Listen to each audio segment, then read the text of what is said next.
오늘 말씀의 제목을 한 달란트 받은 자의 컴플렉스라는 주제로 정했습니다.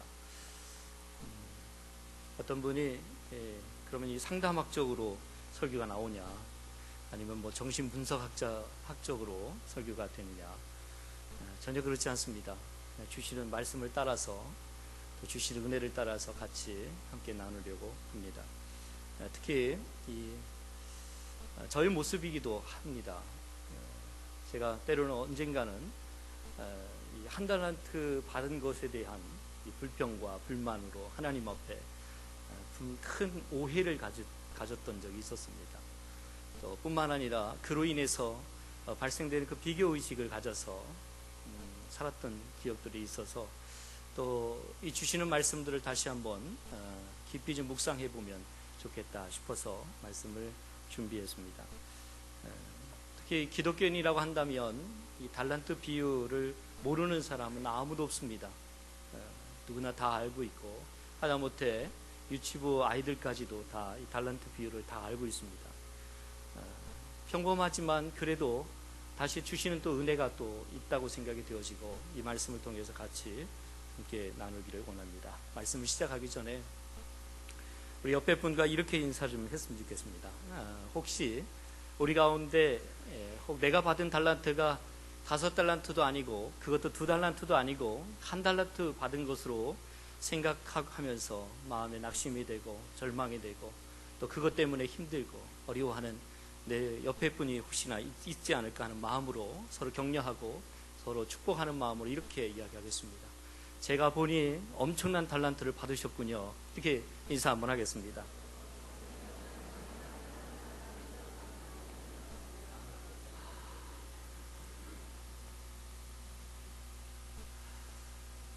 그렇습니다.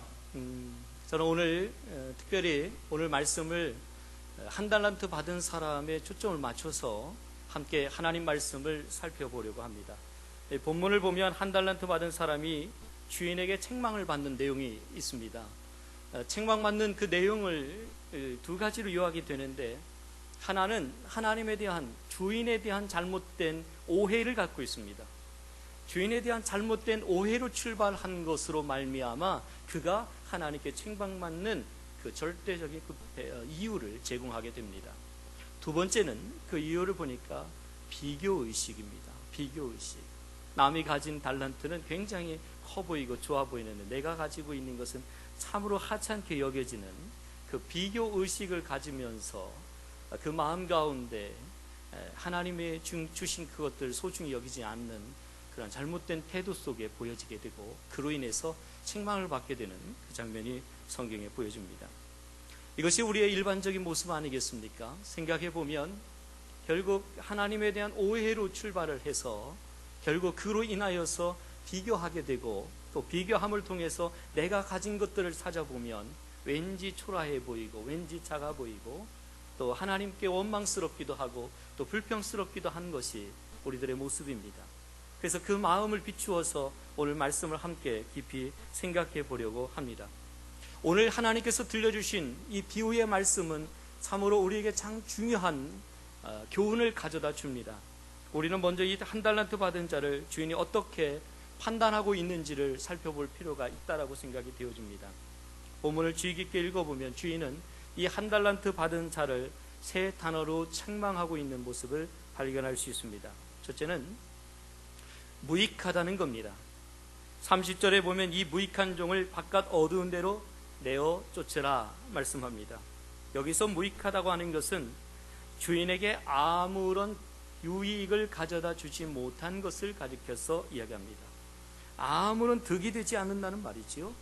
성경이 바로 이 평가를 통해서 하나님께서 우리 인생을 보실 때 어떻게 보시는지를 말해주고 있습니다.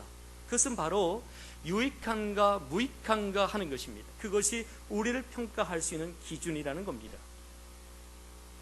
더불어 무익한 인생을 하나님은 심판하신다는 내용이 오늘 본문에서 다루어지고 있는 것입니다. 우리가 무엇을 남겼느냐 하는 것은 우리 하나님께서 우리 인생을 보실 때 평가할 수 있는 기준이 된다는 사실을 우리는 알아야 합니다. 또 한 가지 이야기를 하기를, 하나님은 원금을 그대로 가지고 오는 것을 원치 않는다고 성경은 쓰여져 있습니다. 그러면서 최소한의 이자에 대해서 말씀하고 있습니다. 무슨 뜻입니까? 자기 앞가름만 하는 인생, 자기만을 위해 사는 인생, 그 사람은 마치 한 달란트 받은 사람과 같은 삶이 될 수밖에 없다라는 겁니다. 그저 현실에 집착해서 자기만 알고 살아가는 사람들. 그리고 오늘 두 번째는 책망할 때 게으르다 이렇게 책망합니다. 26절의 말씀에 보면 그 주인이 대답하여 이르되 악하고 게으른 종아 이렇게 얘기합니다. 주인은 한 달란트 받은 자를 악하고 게으르다라고 말합니다. 이 무익하다는 것이 삶의 마지막 모습에 대한 판단이라고 한다면 이 게으르다고 하는 것은 삶의 과정에 대한 가정을 이야기하는 것입니다. 주님은 게으른 삶을 절대 기뻐하지 않습니다. 어떤 사람입니까? 하나님을 믿지만 하나님을 위해서 아무것도 하지 않는 사람. 하나님이 자신을 믿고 맡겨주셨지만 그것을 향해서 아무것도 사용하지 않는 사람. 주신 그 제 달란트를 하나님을 위해서 사용하지 않고 그대로 묵혀두는 사람. 예배하지도 기도하지도 봉사하지도 그렇다고 전도와 선교하지도 않고 그대로 가만히 있는 사람. 그 사람을 게으르다라고 평가하고 있는 것입니다. 오늘 한 달란트 받은 사람은 분명 주인에 대한 나쁜 선입견을 가지고 있습니다. 성경의 말씀에 보면 그렇게 이야기하고 있습니다. 당연히 자기가 생각할 때 그렇게 생각했을 겁니다. 내가 만약에 이익을 남기게 되면 분명히 이 이익된 것들을 다 빼앗아 갈 것이고, 혹시 내가 손해를 보게 되면 이것에 대한 배상을 요구할 것이다. 그 주인은 분명히 그럴 뿐이다. 이렇게 생각을 해서 그는 어떻게 방법을 취합니까? 그것을 다 땅속에 묻어두는 장면이 보여집니다. 우리는 얼핏 읽으면 한 달란트 받은 사람의 행동을 전혀 이해할 수는 없지만, 그러나 이 한 달란트 받은 사람의 입장에서 생각해 본다고 한다면 그럴 법도 합니다. 좀 이해가 됩니다. 그럼에도 불구하고 이 한 달란트 받은 사람은 잘못된 선입견을 가지고 있을 때, 주인에 대한 잘못된 오해를 가지고 있을 때 분명히 이 잘못된 일을 행하는 것들을 우리는 성경을 통해서 보게 되는 것입니다. 우리도 하나님에 대한 시각이 잘못될 때가 얼마나 많습니까? 잘못된 시각이 우리의 행동을 얼마나 왜곡되게 만듭니까? 결국 이 게으름의 원인이라고 하는 것을 찾아보니까 영적이라는 것을 알 수 있습니다. 주인에 대해서 잘못 오해하니까 그의 삶은 게으를 수밖에 없었던 겁니다. 그의 삶은 그저 아무것도 하지 않고 땅에 묻어두어야만 되는 그저 멈춰진 인생밖에 되지 못했습니다. 바로 이것은 영적인 문제입니다. 또 세 번째, 그를 책망할 때 이렇게 책망합니다. 악하다라고 책망합니다. 그런데 여러분, 왜 주인은 이 한 달란트 받은 자를 악하다고 이야기했습니까? 여러분 이해가 되십니까? 이 한 달란트 받은 자가 성경의 말씀에 보니까 어디도 무슨 도덕질을 하다가 잡혔다든가, 어떤 윤리적인 문제가 있어서 그가 문제가 발생이 됐다든가, 이런 이야기를 다루지는 않고 있습니다. 그런데 어찌 그를 이 주인은 악하다고 이야기하고 있습니까? 이것은 이 악에 대한 성경적 개념을 이해할 때 이해할 수 있습니다. 흔히 우리는 악하다는 말을 하면 윤리적인 개념 속에서 이 문제를 다루려고만 합니다. 그런데 성경에서 이 악이라고 하는 이 개념을 다룰 때 분명히 꼭 기억해야 될 것은 관계의 문제를 다룹니다. 관계가 잘못된 것이 악이라고 다룹니다. 반면에 선하고 아름답다고 하는 것은 관계가 온전한 것을 가리켜서 말합니다. 선하다고 하는 그 개념이 제일 먼저 나오는 것이 바로 창세기 1장에서 다루어지는데, 그것이 바로 어떤 말씀이냐면, 우리가 잘 알고 있는 대로 하나님께서 태초에 천지를 창조하셨을 때 계속적으로 반복적으로 사용했던 표현이 있습니다. 그것은 하나님이 보시기에 좋았다라고 하는 표현입니다. 이 좋았다고 하는 것은 히브리어로 토브라고 얘기하는데, 토브라고 하는 것은 선하다, 아름답다라는 뜻을 가지고 있습니다. 하나님과 좋은 관계를 유지하는 것, 그것이 선한 것입니다. 하나님과 조화를 이루는 것, 그것이 선하다, 이 이야기를 하고 있는 것입니다. 그런데 반면에 아담이 혼자 있는 것이 좋지 못하다고 하는 이 표현 속에, 이 좋지 못하다고 하는 이 표현을 주목할 필요가 있습니다. 아담이 무슨 윤리적인 죄가 있어서가 아닙니다. 서로 관계하고 조화를 이룰 사람이 없었다는 사실을 성경은 기록하고 있습니다. 다시 말해서 관계가 없는 것을 악하다라는 표현을 쓰고 있습니다. 여기에서 우리는 왜 성경에서 한 달란트 받은 사람이 악하다고 평가하는지를 알게 됩니다. 왜 그가 악한 자일까요? 주인과의 관계가 바르지 않기 때문에 그렇습니다. 주인과의 관계가 올바르지 않기 때문에 그를 악하다고 평가하고 있는 것입니다. 주인인 하나님에 대한 잘못된 선입견으로 말미암았기 때문에 그를 악하다고 평가하고 있는 것입니다. 본문에 보면 그는 주인에게 원망하고 불평합니다. 주인에 대해 단단히 오해하고 있음을 성경을 통해서 알 수 있습니다. 성경의 말씀의 24절 말씀을 함께 읽겠습니다. 24절 말씀입니다. 함께 읽겠습니다. 한 달란트 받았던 자는 와서 이르되 주인이여 당신은 굳은 사람이라 심지 않은 데서 거두고 해치지 않은 데서 모으는 줄을 내가 알았으므로 이야기합니다. 그가 주인을 어떻게 이해하고 있는지를 성경은 분명히 그렇게 쓰여져 있습니다. 첫째, 그는 주인을 굳은 사람이다 이렇게 표현하고 있습니다. 여기서 굳은이라고 하는 것을 원어로 찾아보니까 이 스크레로스라는 말로 쓰여져 있습니다. 이것은 뭐냐면 포악하다, 거칠다라는 뜻을 가지고 있습니다. 그러니까 즉 그가 지금 주인을 어떻게 생각하고 있느냐면 주인은 바로 악한 인격자, 포악한 사람이다, 거친 자이다라고 이해하고 있는 것입니다. 둘째, 심지도 않고 거두는 사람으로 표현하고 있습니다. 주인을 매우 질이 나쁜 구두쇠 정도로 이해하고 있습니다. 돈을 모으는 데 있어서 굉장히 광적인 사람으로 이해하고 있습니다. 다른 사람의 노동력을 착취하는 파렴치한 인물로 소개하고 있습니다. 아마도 이 비난 속에는 다른 두 종들에 비해서 적게 준 것에 대한 화풀이를 하고 있는지도 모르겠습니다. 어쨌든 그가 지금 주인에 대해서 이렇게 이해하고 있습니다. 세 번째, 해치지 않고 모으는 사람이라고 성경은 이야기합니다. 해치지 않은 데서 모으는 이라는 말은 희질하는 노력도 기울이지 않은 채 양식을 얻으려고 하는 도둑의 심보를 이야기할 때 그렇게 이야기합니다. 다시 말해서 불로소득자를 가리켜서 이야기합니다. 주인을 아주 도둑놈과 같다라고 이렇게 이해하고 있는 것입니다. 그리고 또 그는 이렇게 표현합니다. 내가 알았으므로라고 표현하고 있습니다. 여기서 안다고 하는 것은 우리가 잘 아는 대로 단순한 지식적 개념을 뛰어넘습니다. 관계를 이야기하지요. 그 관계성에 기초한 지식을 통해서 알게 되는 그 알에 대해서 그는 안다라고 이야기하고 있는 것입니다. 그런데 그 알미라고 하는 것은 분명히 잘못된 알미였다는 사실을 우리는 성경을 읽으면서 알게 되는 것입니다. 하나님에 대한 분명한 이해를 갖지 못했을 때 그는 분명히 그렇게 반응할 수밖에 없었던 것입니다. 아무리 생각해도 그에게 있어서 주인은 굳은 분이고 인색한 분입니다. 주인은 바로 이런 종의 행동을 악하다고 평가하고 있는 것입니다. 그렇습니다. 성경은 한 달란트 받은 사람의 진정한 문제가 바로 주인과의 관계가 잘못된 것임을 성경은 이야기하고 있는 것입니다. 무엇보다도 우리는 본문에 나오는 주인이 바로 하나님을 가리킨다는 것을 알 수 있습니다.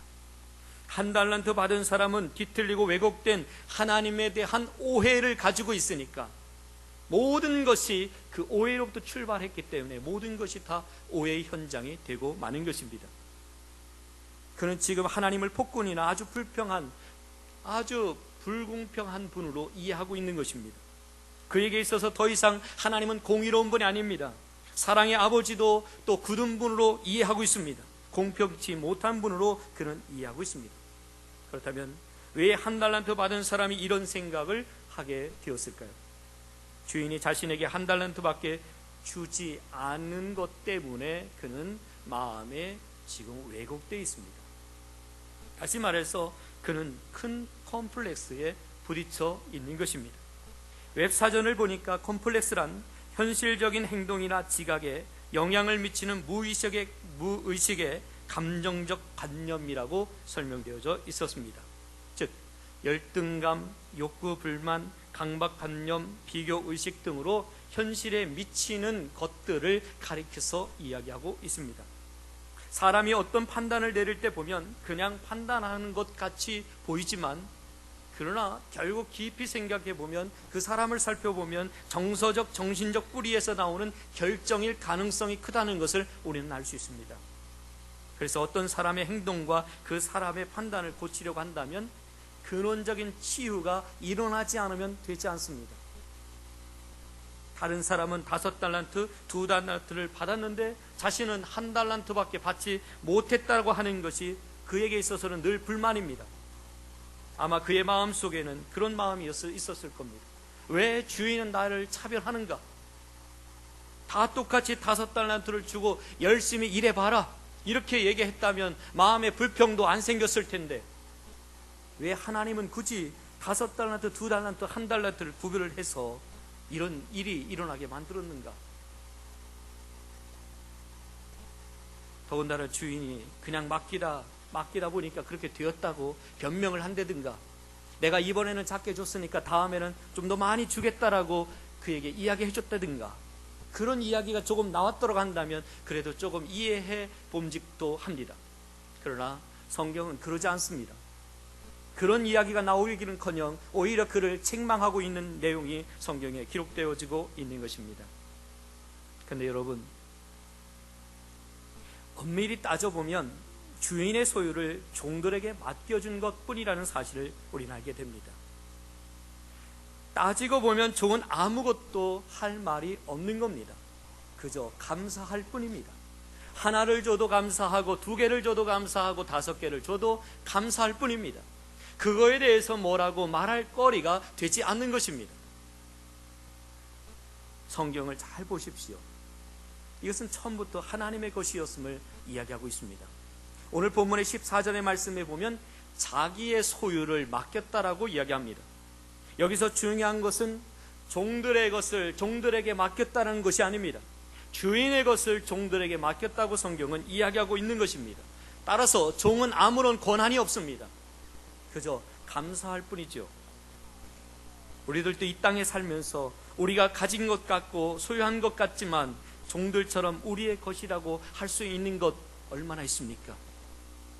내 것이라고 당당히 말할 수 있는 것 얼마나 되십니까? 심지어 내게 있는 생명조차도 내 것이 아니라 하나님의 것 아닙니까? 그러기에 우리들이 철저하게 알아야 할 것이 무엇이냐 하면, 지금 내가 소유하고 있는 것이 내 것이 아니라 그 모든 것이 하나님이 주신 것이라는 것을 믿는 그 믿음입니다. 여러분, 그렇게 고백하십니까? 14절 하반절의 말씀에 보면 주인이 종들에게 재산을 맡기고 갔다고 표현합니다. 그냥 준 것도 아닙니다. 맡겼다라고 표현하고 있습니다. 여러분들은 자신이 가지고 있는 모든 소유가 다 하나님께서 내게 맡기신 것이라고 하는 사실을 믿으십니까?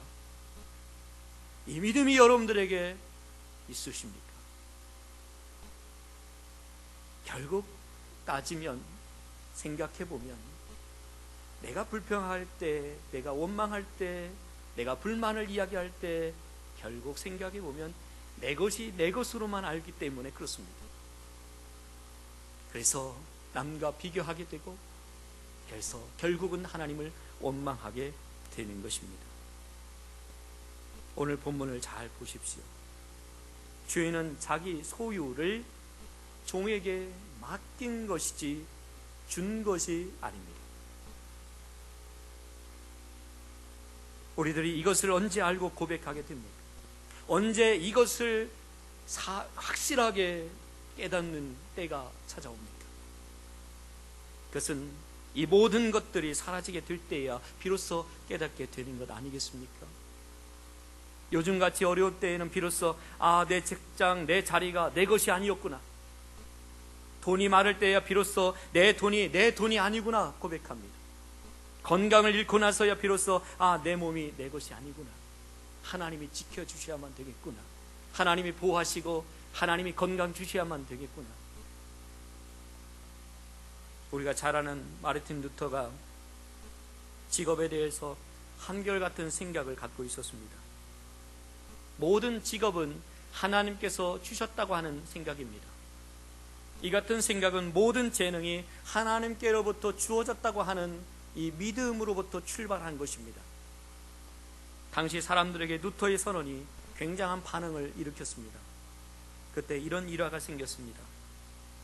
구두방을 경영하던 한 영감이 루터로부터 이런 가르침을 받고 나서 생각합니다. 옳지, 내가 지금 가지고 있는 이 직업도 하나님께서 특별하게 내게 주신 것이구나 하고 자신의 직업에 대해서 굉장한 긍지를 갖기 시작합니다. 그리고 전보다 훨씬 더 감사한 마음으로 그 일에 열심을 다하게 됩니다. 어느 날 임금님이 구두를 맞추기 위해서 구두방에 들렸습니다. 임금님은 구두를 맞추면서 그에게 요구사항을 하나 이야기하기 시작합니다. 구두코는 뾰족하게 하고 높이는 적당하게 하고 너비는 약간 좁게 만들어 달라고 하면서 여러 가지 요구사항들을 이야기합니다. 그때 구두방 영감님이 임금님에게 핀잔을 주면서 이렇게 말했다고 합니다. 웬 잔소리가 그리도 많소. 구두 만드는 기술은 하나님이 나에게만 특별히 주신 신성한 직업인데 내가 어련히 알아서 만들어 줄 텐데 그렇게 말이 많소. 싫으면 다른 데 가보시오 라고 이야기했다고 합니다. 자기가 가지고 있는 재능에 대해서 이 같은 의식이 있어야만이 그 재능을 귀하게 여길 수 있습니다. 이 마음이 없으면 불평하게 됩니다. 누구는 5달란트, 누구는 2달란트 불평하게 되는 것입니다. 그렇다면 어떻게 맡겨주셨습니까? 재능대로 맡겨주셨습니다. 여기서 각각 그 재능대로라고 하는 이 말은 하나님과 조화를 이루기 위해서 이런 사람에게는 이렇게 저런 사람에게는 저렇게 주셨다고 하는 것입니다. 바로 하나님은 조화를 이야기하는 것입니다. 여러분, 저도 어릴 적에 그랬지만 어린 아이들에게 한결같이 물으면 한결같은 대답이 나옵니다. 장래의 꿈이 뭐냐라고 물으면 그들이 대부분 이야기하는 것이 대통령이다 이렇게 이야기합니다. 장관, 판사 이야기합니다. 만약에 그 아이들의 말대로 그 아이들 모두가 대통령이 된다고 생각해 보십시오. 그 누가 국민이 되겠습니까? 장미꽃이 아름답지만 다 장미이면 아름다움이 있겠습니까? 하나님은 조화로움을 말씀하십니다. 그래서 하나님은 하나님의 뜻에 따라 이런 사람에게는 이런 재능을, 저런 사람에게는 저런 재능을 주셨다고 이야기하고 있는 것입니다. 그런데 여기서 우리가 오해하고 있는 부분이 있습니다. 뭐냐면 상대방이 많이 가지고 있으면 나보다 뛰어난 것 같이 여기고 상대방이 나보다 적게 갖고 있는 것 같으면 내가 다른 사람보다 더 뛰어나다고 생각합니다. 이런 고정관념 속에서 우리가 살아갑니다. 그래서 없음을, 못함을, 안됨을 인하여 늘 좌절하고 늘 낙심하고 살아가는 것이 우리들의 모습 아닙니까? 생각해 보십시오. 물론 $1 받은 사람의 입장에서 생각해 보면 자존심 상할 만도 합니다. 각각 재능대로 주셨다고 하는 것은 그에게 입장에서 생각해 보면 자존심 상하는 일입니다. 왜냐하면 결국 이 사람의 생각 속에는 주인에게 자신은 $1달란트밖에 취급되지 않는다는 것에 대한 마음입니다. 내 자격은 그거밖에 되지 않는다고 하는 인식입니다. 그렇기 때문에 그는 아무리 생각해도 억울해하는 것입니다. 왜 자신이 주인에게 $1달란트로 이해되고 있는지, 그렇게 인식되고 있는지 이해가 안 되는 겁니다. 그는 결국 주인에게 상처받습니다. 그런데 여러분 생각해 보십시오. 이 $1달란트 받은 사람의 상처가 그냥 그 사람의 이야기로 그칩니까? 오늘 우리들의 모습은 아닙니까? 혹시 나는 한 달란트 받은 사람과 같다고 생각되지 않고 있습니까? 태어난 가정 배경이나 환경을 보면 너무 불공평하지 않습니까? 어떤 사람은 좋은 부모 아래에서 태어나서 과외하고 편안하게 공부하고 좋은 대학 들어가고 유학도 다녀오는데, 나는 가난한 부모에게 태어나서 과외 한번 못 해보고 겨우 대학 나오고 열심히 직장생활 해야 먹고 사는 그런 삶. 외모를 봐도 그렇습니다. 어떤 사람은 키도 크고 얼굴도 잘생기고 그런 것 같은데, 유전자의 배열이 이상한지 얼굴도 이상하고 못나고 키도 작고 그런 것이 나의 모습이다 생각할 때가 있습니다. 또 재능을 봐도 그렇습니다. 어떤 사람들은 재주도 많더구만 자신에게는 변변한 재주 하나하나 없다고 생각할 때가 있습니다. 그렇지 않습니까? 아무리 생각해도 하나님은 공평하지 않은 것 같아요. 다른 사람을 보면 쉽게 인생을 사는 것 같은데, 나는 왜 그렇게 어려운 인생을 살아가고 있는지, 그렇다고 다른 사람이 나보다 더 기도도 많이 하는 것 같지도 않은데, 그렇다고 다른 사람이 나보다 더 뛰어난 것 같지도 않은데, 더 많이 봉사하는 것 같지도 않은데, 어떻게 그런 사람들은 이상하게 문이 척척 열려서 어렵지 않은 인생을 살아가는 것 같이 여겨지고, 내 인생은 왜 이리 힘들고 어려운지, 그렇게 애를 쓰고 기도해야 겨우 일이 되고, 또 어떤 경우에는 내가 하려고 하면 열린 문마저도 닫혀버리는 그 현실을 부딪히게 되는 우리의 모습들을 볼 때 여러분은 어떤 생각을 하십니까? 혹시 여러분은 이런 생각들을 해보지 않았습니까? 하나님 왜 나에게만 이렇게 가혹하고 이렇게 불공평한지요? 아마 한 달란트 받은 사람에게 시간을 더 주었다고 한다면 그는 입술을 열어서 입이 부르트도록 더 할 말들을 늘어놨을지도 모르겠습니다. 주인님, 나한테 이럴 수 있습니까? 나한테 5달란트 줘봤습니까? 어떻게 나를 한 달란트 인생으로 취급하십니까? 저에 대해서 얼마나 아신다고 그러십니까? 저한테 5달란트 줘봤습니까? 그러나 이렇게 말하는 한 달란트 받은 사람은 사실 자기 자신을 잘못 본 것입니다. 이 사람에게 있어서 가장 큰 문제는 바로 비교의식입니다. 그는 지금 비교하는 눈으로 자기 인생을 보고 있는 겁니다. 5달란트 받은 사람과 자신을 비교해 보니까 자신은 너무나 초라해 보이는 거예요. 형편없다고 생각하는 겁니다. 바로 이 비교하는 마음의 문제가 문제입니다. 한 달란트 받은 사람은 이 비교의식 때문에 하나님은 굳은 사람이라, 하나님은 심지도 않고 거두려고 한다, 해치지도 않고 모으시는 분이다라고 오해하고 있는 것입니다. 혹시 여러분들도 그렇지 않습니까? 내 인생을 다른 사람과 비교하면서 하나님을 원망하고 있지는 않습니까?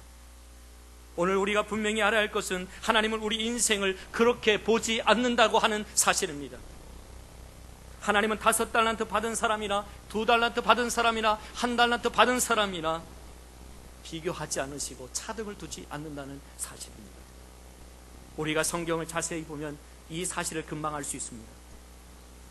5달란트 받은 사람과 2달란트 받은 사람이 주인의 칭찬을 보시면 이해가 됩니다. 그 칭찬의 내용을 보십시오. 착하고 충성된 종아, 내가 작은 일에 충성하였으며 내가 많은 것을 내게 맡기리니 내 주인의 즐거움에 참여할지어다 하고, 5달란트 받았을 사람이 칭찬받은 내용과 2달란트 받은 사람이 칭찬받은 내용은 글자 하나 틀리지 않고 다 똑같습니다.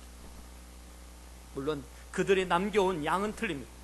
한 사람이 5을 남겼고 다른 한 사람은 두 개를 남겼습니다. 그런데 칭찬은 똑같습니다. 무엇을 말합니까? 주님은 숫자에 관심이 있는 것이 아닙니다. 주님은 그 숫자에 관심을 가지고 비교하며 우리를 판단하시는 분이 아니시라는 사실입니다. 하나님은 절대로 차별하지 않습니다. 하나님은 비교하지 않습니다. 분명히 재능은 다를 수 있습니다. 어떤 이들에게는 5달란트의 재능이 있을 수 있고, 어떤 이에게는 2달란트의 재능이 있을 수 있고, 어떤 이에게는 1달란트의 재능이 있을 수도 있습니다. 그러나 하나님에게서는 5이나 2이나 1 받은 사람이나 다 똑같다는 사실을 기억하십시오. 성경은 이렇게 비교의식을 가지게 해서 인간을 망하게 한 것이 이 마귀의 행위였다는 사실을 이야기하고 있습니다. 마귀는 잘 있는 아담과 하와를 부추겨서 하나님이 먹지 말라고 했던 선악과를 따먹도록 하게 됩니다. 너희가 그것을 먹는 날에는 너희 눈이 밝아 하나님과 같이 되어 라고 이야기합니다. 너도 하나님과 같이 될 수 있다고 하는 것이 마귀의 유혹입니다. 인간의 마음속에 하나님과 비교하는 마음으로 불러일으키고자 할 때, 그때 마음이 불편한 것입니다. 최초의 살인자 가인을 보십시오. 그는 그 비교의식 때문에 동생 아벨을 죽이지 않습니까? 아니, 동생 아벨의 제사는 잘 받으시면서 왜 내가 드리는 제사는 받지 않는 것입니까? 저놈이 문제라고 늘 외칩니다. 늘 내 인생을 가로막는, 성공을 가로막는 자라고 늘 불평합니다. 그리고 이 비교의식이 점점 커지면서 가인은 견딜 수가 없어서 홀로 나가 있는, 들에 나가 있는 이 아벨을 죽이게 됩니다. 사울왕의 실패도 이 비교의식에서부터 시작됩니다. 전쟁에서 돌아올 때 환영하는 무리들이 외칩니다. 사울이 죽인 자는 천천히요, 다윗이 죽인 자는 만만이다 라고 소리칩니다. 이 소리를 듣는 순간 사울의 마음속에 분노가 일어나기 시작합니다. 다윗에게는 만만을 돌리고 왜 나에게는 천천만 돌리는가? 그리고 다윗을 미워하기 시작하고 그 순간부터 악한 영이 사울의 마음으로 사로잡기 시작하는 것입니다. 우리나라의 교육을 봐도 저는 동일하다라고 생각합니다. 우리나라 교육의 문제도 비교의식을 갖게 하고 경쟁의식을 갖게 하고 있습니다. 수미양가로 점수를 매기면서 늘 경쟁에 사로잡혀 살게 합니다. 제가 볼 때 교육의 근본적인 방향이 분명히 잘못되었다고 생각합니다. 진정한 교육이라고 하는 것은 오늘 말씀에 비추어 생각해 볼 때 한 아이 속에 있는 재능을 발견하게 하고 그것을 발전시켜서 가장 보람있게 인생을 살도록 도와주는 것이 아닌가 생각해 봅니다. 그런데 학교 교육은 아이들을 경쟁하도록 만듭니다. 자기를 발견하는 것이 아니라 남과 경쟁하게 하고 남과 비교하게 하는 것입니다. 그렇다고 한다면 우리가 이 비교의식을 이기고 참된 은혜의 삶을 살려고 한다면 어떻게 해야 할까요? 그것은 하나님과의 관계를 회복해야 합니다. 하나님에게 대한 잘못된 오해를 바로 잡아야 되는 것입니다. 세상의 관점이나 가치관을 언제나 비교하는 것입니다. 얼마나 큰 일을 했는가, 얼마나 높은 지위에 올랐는가, 얼마나 위대한 일을 했느냐, 그리고 더 많은 것, 더 큰 집, 더 큰 차를 요구합니다. 그러나 이런 것은 다 병든 세속적인 가치관 아니겠습니까? 성경은 그렇게 말하지 않습니다. 하나님은 사람을 비교하지 않습니다. 하나님 앞에 모든 사람은 다 존귀하다는 사실을 이야기합니다. 그렇다면 언제 우리가 비교의식을 극복하고 하나님의 공평하심을 이해하고 알 수 있겠습니까? 어떻게 우리가 비교의식으로 병든 마음을 치료받을 수 있겠습니까? 세월이 흐르면 저절로 없어질까요? 세월이 10년, 20년 지나가면 그 모든 문제가 해결될까요? 그렇지 않습니다. 성경은 우리에게 너무나 분명하게 말하는 것이 있습니다. 그것은 바로 예수님을 만나게 되면 비로소 비교의식을 극복하게 되고 자신의 가치를 발견하게 된다고 하는 것입니다. 왠지 아십니까? 예수님의 피 흘리는 사건은 바로 나를 위한 것임을 발견하기 때문입니다. 예수님의 십자가 사건은 나를 향한 하나님의 사랑의 극치였다는 사실을 깨닫게 되기 때문입니다. 예수 안에서 다섯, 둘, 하나라고 하는 숫자가 더 이상 의미 없다는 사실을 알게 되기 때문입니다. 어떻게 보면 모든 사람들은 다 자기가 한 달란트 받은 사람이라고 생각합니다. 저도 역시 제가 한 달란트 받은 사람이라고 늘 생각해 왔습니다. 그런데 예수님 만나고 난 다음 비로소 제가 얼마나 하나님 앞에 존귀한 존재인지를 알게 됩니다. 그리고 하나님이 얼마나 공평한 분인지 알게 됩니다. 여러분, 영화 중에 포레스트 검프라는 영화를 아십니까? 이 영화의 주인공은 정말 한 달란트 받은 사람입니다. IQ도 두 자리 숫자입니다. 아마 75였던 걸로 기억합니다. 다리도 제대로 못 쓰기 때문에 보조기구의 도움을 받아야만이 걸을 수 있었습니다. 어느 날 그는 학교에서 오는 길에 깡패들을 만나게 됐지요. 그는 막 달려서 도망을 치는데 놀랍게도 보조기구가 없는데도 달리고 있는 겁니다. 그는 도망치는 그 사건을 통해서 자신에게 달리는 재능이 있다는 사실을 놀랍게 발견하게 됩니다. 그래서 그는 늘 뛰었습니다. 다른 것을 몰라도 뛰는 것 하나는 잘한다고 생각하면서 늘 뛰어다녔습니다. 이렇게 뛸 수 있다는 것이 그의 인생을 바꿔놓았습니다. 그는 잘 뛰는 것 때문에 대학에 미식 축구 선수로 스카웃됩니다. 머리는 좀 모자라도 얼마나 잘 뛰는지 언제나 늘 그는 터치다운을 합니다. 나중에는 국가대표가 선수가 되고 케네디 대통령과 만나게 되고 그와 악수도 나누게 됩니다. 군대에 가서는 월남전에 참전하게 되는데 뛰는 것 때문에 전쟁터에서 목숨도 건지게 됩니다. 그는 분명히 다른 사람에 비해 모자랍니다. 그럼에도 불구하고 잘 뛸 수 있다는 것, 그 한 달란트만을 가지고 행복한 삶을 살아갑니다. 그리고 이 한 달란트 받은 것으로 다른 사람에게도 영향력을 주기도 합니다. 전쟁터에서 다리를 다치고 비간에 빠져 자살하려고 하는 소대장을 만나게 됩니다. 그리고 이 소대장이 프레스트 검프를 보고 그의 인생을 바꾸게 됩니다. 그렇습니다. 자신이 겨우 한 달란트 받은 사람이라고 생각하고 계십니까? 아닙니다. 우리는 하나님 앞에 가장 큰 것을 받았습니다. 아예 하나님 당신 자신을 우리에게 주셨습니다.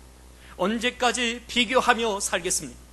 주님이 주신 그 한 달란트를 가지고 주님을 위해 사용하시는 여러분들 되시기를 원합니다. 옛말에 도토리 키작이라는 말이 있습니다. 우리가 보면 도토리 키는 다 작고 초라할 뿐입니다. 그런데 도토리 키 같은 작은 것을 가지고 누가 크느냐, 그것을 따지고 있습니다. 한 달란트나 5달란트나 작은 일에 불과할 뿐입니다. 인간의 편에서 상대적으로 아무리 위대해 보이는 것도 하나님 앞에서 보실 때는 도토리 키재기에 불과합니다. 왜 나는 한 달란트인가? 그 불만 때문에 한 달란트 받은 자는 그의 인생을 소비하고 말았습니다. 오늘은 2010년 1월의 마지막 주 수요일을 예배를 드리고 있습니다. 혹시 저와 여러분들은 지금 한 달란트 받은 사람처럼 살아가고 있지 않으십니까? 한 달란트 받은 사람과 같이 올 1년을 보내려고 하고 있지 않으십니까? 우리 가운데 한 달란트 컴플렉스를 가진 사람이 있으십니까?